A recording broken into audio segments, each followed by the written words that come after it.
Well, hey there, I'm back again for the last day of my Thanksgiving live, how to plan, prep, and cook for Thanksgiving. I'm sorry I'm a little late. I know it's a little bit after 3, some technical difficulties. So I'm gonna chat for a couple minutes and kind of do some recap from earlier in the week while I wait for people to join. Anyone on yet? No, not yet. Anyway, I will chat for a bit and you can just like point your finger at me when like someone's on. Okay. Anyway, so this week has been super fun. I've loved going live every single day to share tips and ideas of how you can plan, prep, and cook for a stress-free Thanksgiving, because I know cooking for the holidays can sometimes be extremely stressful because there's so much to do and to be done and to cook. But hopefully by watching this week, you have taken some of my tips and put them to good use so you feel less stressed already. So we talked a little bit about Monday. On Monday, we talked about what you should be doing this week. So this week, you definitely should have made all your pie crusts. If not, make them this weekend. It's a really good week to make your pie crusts, stick them in the freezer. You want to order your turkey, not buy it, but just order it. Highly recommend using your local farmer's market or your local butcher to order your turkey. If not, you can do it at your grocery store or some grocery stores. I know if you go to the butcher counter, it will let you order it.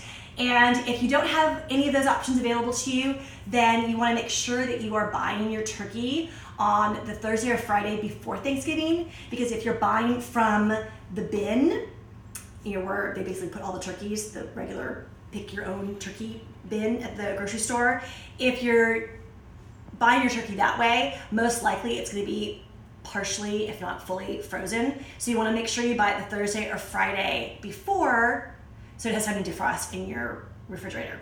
So anyway, I'm gonna get started. Today we are ending the week on a very sweet note with desserts, which is a huge sweet tooth. So it's one of my favorite parts of the holidays is all the baking. So today I'm doing a riff on an apple pie bars. And the reason why I chose to show you guys how to do this is because I know that for a lot of people, making a pie from scratch can seem really daunting, and a lot of people get very stressed about just even making homemade crust. And I do have something to say about that. I truly, truly believe that there is nothing better than homemade pie crust. Nothing. The only exceptions in terms of baking that I buy frozen from the store are phyllo dough and puff pastry. Those are the only exceptions. Pie crust made at home is so much better. And if you watched my stories or my live on Monday, I showed you a super easy recipe for an apple pie crust.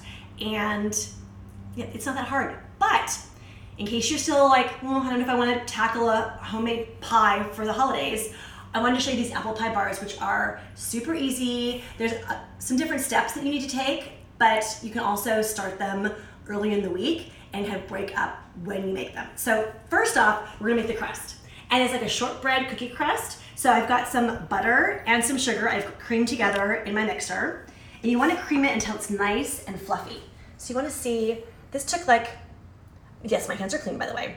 This took probably about a couple minutes. So you wanna cream it together. You can do this in a hand mixer as well. Make sure that you make it nice, 2 or 3 minutes. The lighter and the fluffier you make it, the flakier your crust.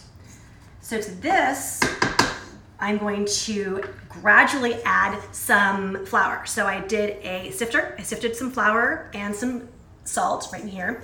And the reason why I sifted is because, my hands off. I sifted because it makes a flakier pie crust. So I always like to sift my flour. And then you just want to turn the mixer on low. And then you're gonna add it in increments. So a little bit at a time, and then wait for it to get incorporated, and then add a little bit more. The trick to really flaky pie crust is not to overwork the flour, because you don't want to activate the gluten and make it really thick. So just a little bit at a time. And feel free to ask me questions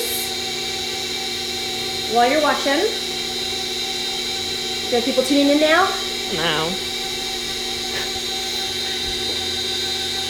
Keep mixing that a little bit at a time. And this is a super easy shortbread crust to put together. Really basic recipes. I like to use the European butter. I feel like European butter, when it comes to baking, the high fat content yields a much flakier crust. So European butters would be everything from like a Pugra or Kerrygold are my two favorite brands. A lot of times will be marked European butter, but those are my two favorite brands. We're almost done. Just need to have a fairly incorporate, and you want to make sure that your mixture's on low speed while you do this. And this is a really good dessert too to feed a crowd because I've cut the recipe in half, but normally you would make it in a 9x13 pan. And so based on how large or small you cut the squares, it's super easy. Okay, so that's it. So you can see what it looks like. It's a little shaggy, like this, a little shaggy. And so now what we're gonna do is we're going to put it in the pan. So make sure I don't need to add anything else. Nope. Yep. Okay, so we're only gonna take about 2/3 of this. Oh, you know what? We didn't want that flour incorporated, so I'm gonna put this back in. You're only gonna use 2/3 of this for, just put this back up here for a second.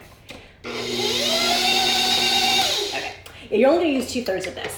Why? Because 2/3 is gonna go to make your shortbread crust, the bottom of your apple pie bars. And then the last third is you're gonna mix in some walnuts and cinnamon and make the most amazing crumble. This crumble's kind of the theme. I did a crumble yesterday if you guys were watching. One of the side dishes I made was a cranberry apple crisp, which is a really good tart dessert, or tart-like dessert, not too sweet. It's also a really good alternative to cranberry sauce, for those people that don't really love cranberry sauce. So now what you wanna do is you're gonna just scoop about 2/3 of it. And the great thing is because there's so much butter in the dough, you don't have to butter your pie dish. So you want to just scoop it in here, and then you're going to use your fingers. My hands are clean. Wash my hands. I'm going to use clean hands. And a lot of times I will get a little bit of flour, which I might do. I'll put a little flour on your hands to help the dough not stick to your fingers. Okay, I think that's about. You want to put just enough in. I'm going to grab some. See, this is what it looks like. I'm going to put just enough in to press, and you want to work kind of quickly. You want to press it on in so it kind of goes up the sides a little bit. I'm actually going to go get. So see, if you don't do it with flour, it's going to end up sticking all over your hands. So I'm going to go grab some flour and put a little bit of flour in my hands, just a little bit.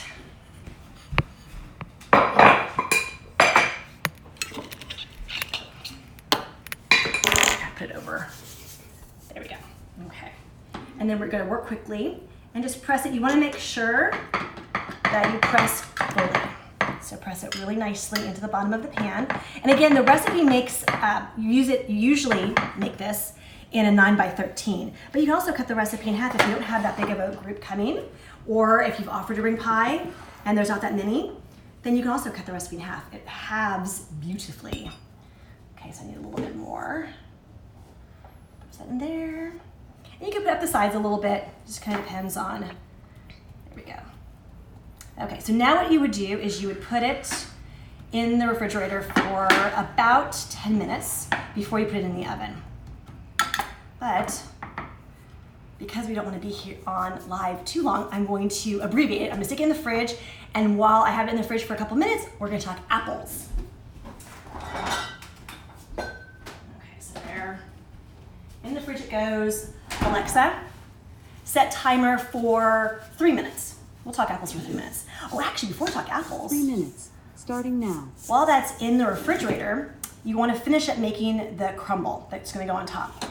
So, you want to take your, so you need to wash this off right now. I'm going to take what's left of your dough. I'm not going to worry about washing it too much. I did put a ton of soap on it. There's lots of soap. Soapy, and I rinsed it all off. So that is good enough. And I'm going to put this back together and into the rest of the dough. You're going to do some chopped up walnuts. I like to keep the walnut pieces on the big side so they're not too finely chopped. You want to add walnuts. And we're going to add a little bit of fresh cinnamon. Or not fresh cinnamon, ground cinnamon. A little cinnamon. And then we're going to mix this together, and this is going to be the topping. And you just want to mix it just until it all kind of blends together. So, just like that. And we're going to leave that be now, and I will show you what's going on with the apples. So while the dough is in the refrigerator, is a really good time to do your apples. So you want to take, usually it's 2 apples, depending on how big your apples are. You want to peel them, you want to core them, cut them up, and then slice them. And you're going to toss them in a bowl with lemon juice, sugar, and cinnamon, and a little bit of nutmeg.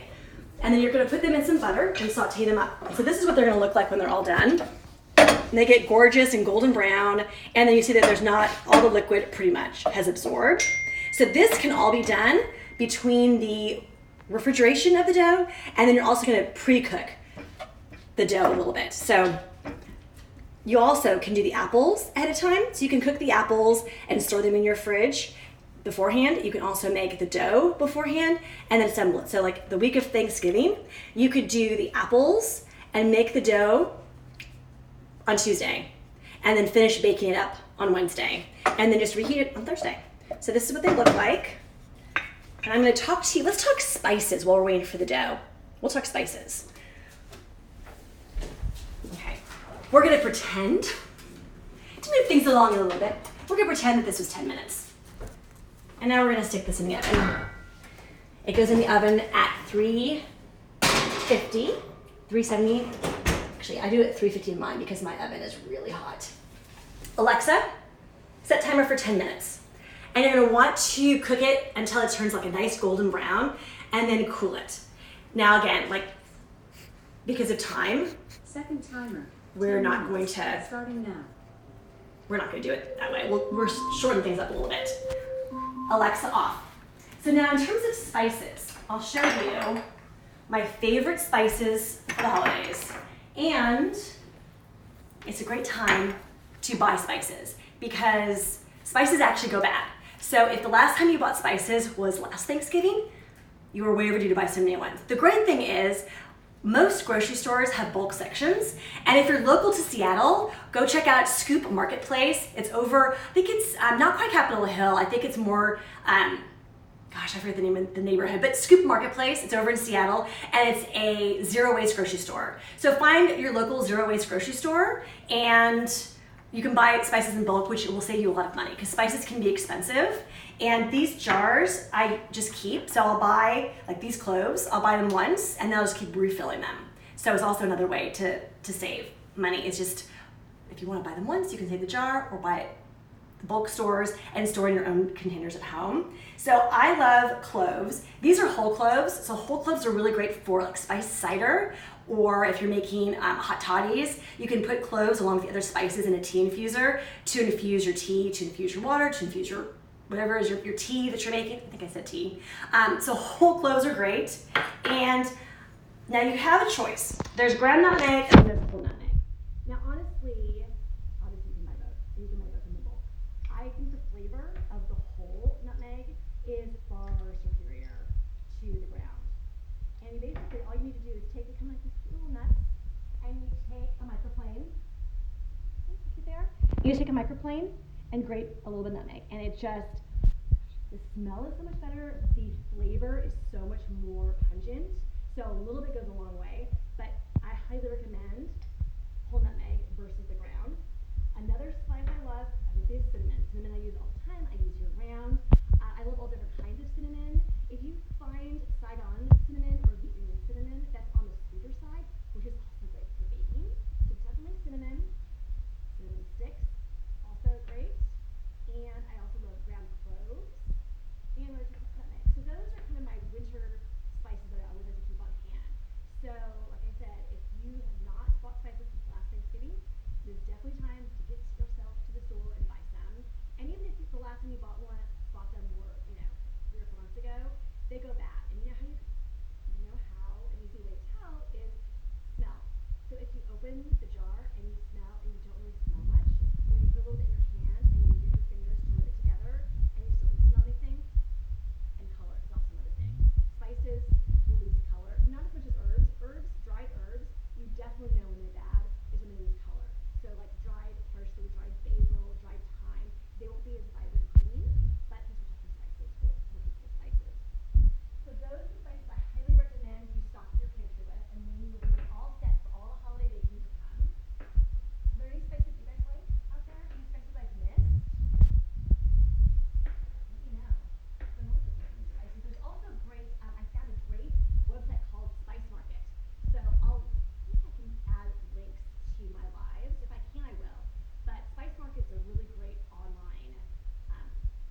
good to a pie. They also feed a crowd. So like this recipe is made in a 9x13 pan, but you can easily double it. Super easy doubled. And depending on how big or small you cut your squares, you can have, I think each pan I think in the past I've actually cut out, I think like 20 small little squares. But you can also half the recipe too.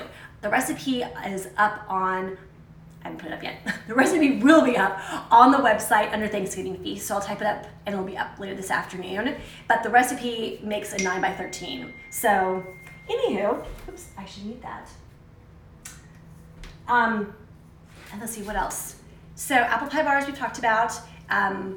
We've talked about the crust. We've talked about sifting flour. Sifting flour is a really good way to always ensure that your crust is nice and flaky. Highly recommend using European butter because of the high butter fat. It makes a much flakier pie crust, even for cookies. So for all my holiday baking and just baking in general, I always make sure that I have European butter. And if you are baking with milk, if your recipes call for milk, I always use whole milk. So that's it. Okay, we're gonna just pretend we want to bake this until it gets to be light brown. Well, maybe we'll have a couple. Do we have anyone watching? So we will, I'm sure that you guys don't mind. We'll keep talking desserts and sweets. So desserts and sweets are one of my favorite things to make for the holidays because they're super easy. You can make them ahead of time. And speaking of ahead of time, so if you haven't tuned in before to the lives, on Monday, I kind of talked about what kind of schedule you should keep going into Thanksgiving. And the more organized you are, the more prepared you are, the easier Thanksgiving will be. So this week, the things you should be doing are ordering your turkey, making your pie crust and putting them in the freezer. Really important is make your menu. So sit down with a pad and pen, make your menu. And I highly recommend just sticking with the basics. Stick with the food that your family loves to eat, the food that you love to cook. I feel like Thanksgiving is so traditional, so there's lots of recipes that we just stick with because our families and friends expect it when they come over to our house for Thanksgiving and the holidays. So don't feel that you need to try something new. But if you do want to try a new recipe, now would absolutely be the week to do it. This week, next week, you don't want to wait until the week of Thanksgiving to try new recipes. So if you want to try something new, this is the week to do it. So again, order your turkey, make your pie crust, plan your menu, try any new recipes that you want to try, and set up all of your platters and plates, glasses, napkins. Make sure you have enough. Make sure that you have enough seats for everyone coming. Make sure you have enough napkins for everybody. This is a really, really good week to do it. So now if we fast forward to Thanksgiving week, Monday is when I always do my grocery shopping. I do it in one fell swoop, get it all done on Monday. The only exception is picking up the turkey, like I talked about earlier. If you don't have access to a local butcher or a local farmer's market and you do go to the grocery store to pick it up, I would pick it up the week before because it's going to be frozen. So you can keep it in the freezer if you pick it up the week before, but make sure you take it out of the freezer by Sunday because you want to make sure it's defrosted. I would even maybe say Saturday. It has plenty of time to defrost in your refrigerator, but first choice would always be fresh turkey. So that would be Monday, would be all the shopping. If you come home on Monday, unpack everything. I love to prep all the veggies, do all my chopping on Monday. So celery, onions, garlic, not potatoes, but onions, the garlic, the celery, carrots, other hearty vegetables, leeks. That all gets cut and I put it in Ziploc bags according to the recipe it goes to. So all of the ingredients for my stuffing go in a Ziploc bag. All the ingredients for this corn dish I do, Ziploc bag. All the ingredients for, whatever else you're making. Put it in a Ziploc bag in your refrigerator and then mark the bag so you know really quickly and easily like what recipe it goes to. So that's on Monday. Tuesday, you can start cooking. So Tuesday, you can start prepping stuffing. So you can start sauteing apples, sauteing your onions, stick them in a dish in your fridge to store it in the fridge. And then you can also, I do like the sauteing part on Tuesday and then finishing everything up on Wednesday. So Wednesday is definitely the big, heavy cook day, but because everything is already chopped, organized in Ziploc bags, and some of the stuff is even pre-sauteed if you've gone that far, it makes Wednesday a lot easier because you can literally just pull bags out of your refrigerator and make the dishes. which brings me to this apple pie bars that we're making. So with apple pie bars, you could make the dough up to this point. You could make the dough, put it in the refrigerator, obviously pre-bake it, and stop. And you could saute your apples and just stop and do that on Monday or Tuesday, easily. Alexa, off. And then finish up baking it on Wednesday, which makes it even easier. Okay. So I don't know if you can tell, but it's Alexa, off. It's starting to get a little bit brown. We're gonna do just a couple more minutes. Alexa, set timer for 2 minutes. I'm just gonna turn the heat just a little bit. Starting now. So that is how you can organize your week. And then in terms of setting the table, I love to set the table the week before because I don't know about you guys, but we really at the dining room table anyway. Usually it's the kitchen table or sometimes even just in front of TV. But when we eat dinner together as a family, it's kitchen table 9 times out of 10. And even if you normally eat at the dining room table or only have one area where you normally eat, if you're hosting Thanksgiving, it's so much easier to get the setting of the table out of the way, except for the flowers. But you can set the whole table, placemats, put out all the platters, set up your buffet table, do all of that the week before, like Wednesday or Thursday the week before. And that way, if you do need to fill in for things, like maybe you've got a couple of extra people coming, you need more glasses, or you want to go buy new napkins because you want a new color, whatever it is, that gives you more time to do it. So I definitely set the table the week before. And then also, I'm kind of reviewing all the questions in my head, what I got this week, and messages I've talked about earlier this week, but I'll retalk. I'll say it again, that timing I know can be really stressful for a lot of people. So in terms of timing, that's part of the planning when you plan your menu, is to plan how many dishes need to go in the oven when the turkey comes out and rests. Because when your turkey comes out and rests, that's the perfect time for dishes to go in just to be reheated, because you've done all of your cooking, everything's already cooked on Wednesday. The only thing you're actually cooking from cold to hot to done is the turkey on Thursday. So take out your platters, your plates, your dishes, figure out how many ovens you have. I know some people are super lucky and have 2 ovens, in which case you're golden. But for people that have 1 oven, see how many dishes you can fit into your oven comfortably to reheat them. And also remember that not everything has to be hot. So yesterday I showed you 3 different side dishes. 1 in the oven, which was the cranberry apple crisp, 1 on the stove, which was the sauteed mushrooms, and then the cold salad. So Alexa, off. So remember that you also don't have to make dishes that need to go in the oven to reheat. So you can also finish up dishes on the stove.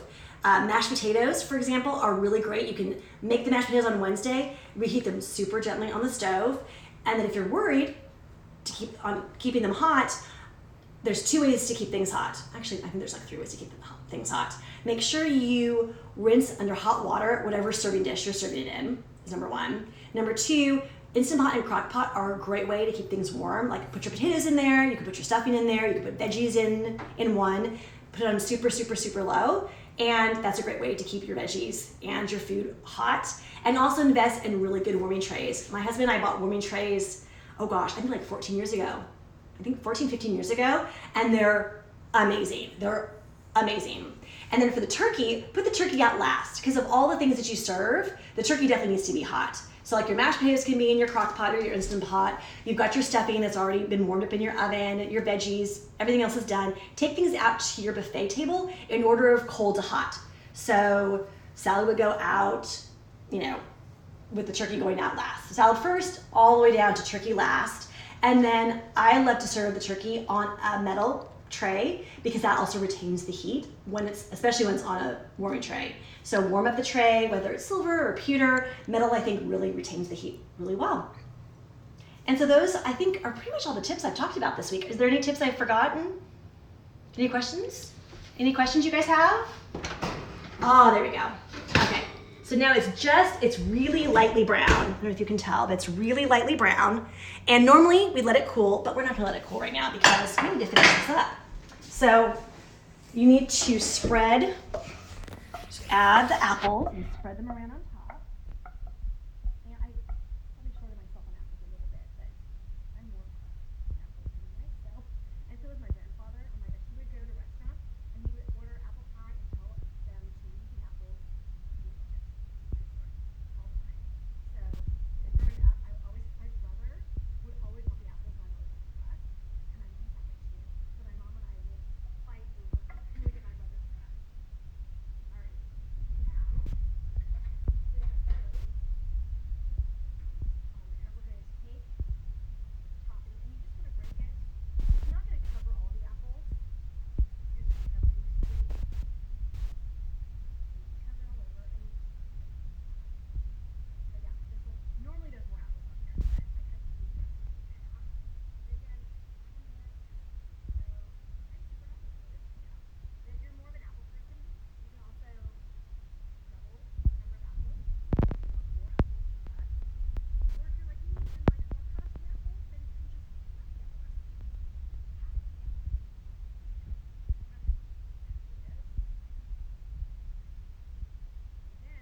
gorgeous, gorgeous dark crust.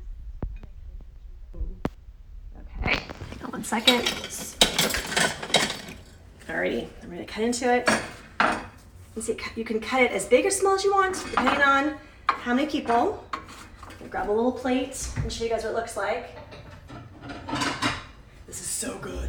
This would also be really good with ice cream. You could do it just plain. You could do it with a little whipped cream. I prefer a little ice cream. Oops. The first piece is always super fun to get out. There you go. Apple pie bar. So good. Look at all those yummy apples, juicy apples.